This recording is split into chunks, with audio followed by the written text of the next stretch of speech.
শরীয়তপুরের বিভিন্ন ইটভাটায় mobile court পরিচালনা, জরিমানা ও ভাঙচুরের প্রতিবাদে মঙ্গলবার সকাল 11টায় বিক্ষোভ মিছিল ও সমাবেশ করেছেন ইটভাটা মালিক ও শ্রমিকরা।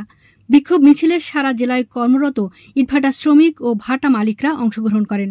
সকালে শরীয়তপুর শহরের পৌরসভার মাঠ থেকে বিক্ষোভ মিছিল শুরু হয়। মিছিলটি প্রধান সড়ক প্রদক্ষিণ করে শরীয়তপুর জেলা প্রশাসকের কার্যালয়ের সামনে শেষ হয়। বিক্ষোভ শেষে এক পথসভা অনুষ্ঠিত হয়।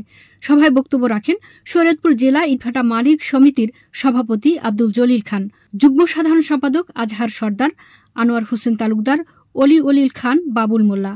সমাবেশে বক্তারা ঈদুল ফিতর পর্যন্ত জেলার সকল ইটভাটা চালু রাখার দাবি জানিয়ে বলেন, জিগজাগ ইটভাটা বন্ধে হাইকোর্টের আদেশ বাতিল করা, জিগজাগ ইটভাটায় ভ্রাম্যমাণ আদালত পরিচালনার নামে হয়রানি বন্ধ করা, ইটভাটা বন্ধ করতে হলে সরকারিভাবে ক্ষতিপূরণ প্রদান ও মাটি কাটতে জেলা প্রশাসকের প্রত্যয়নপত্র নেওয়ার বিধান বাতিল করতে হবে। ইটভাটা মালিক সমিতির সভাপতি আব্দুল জলিল খান বলেন, ইটভাটাকে শিল্প হিসেবে স্বীকৃতি দিতে হবে।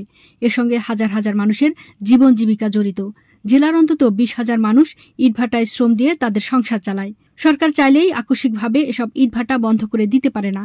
সমাবেশ শেষে ইটভাটা মালিক সমিতির সভাপতি আব্দুল জলিল খানের নেতৃত্বে জেলা প্রশাসকের মাধ্যমে প্রধান উপদেষ্টা এবং পরিবেশ ও বন উপদেষ্টা বরাবর স্মারকলিপি প্রদান করেন।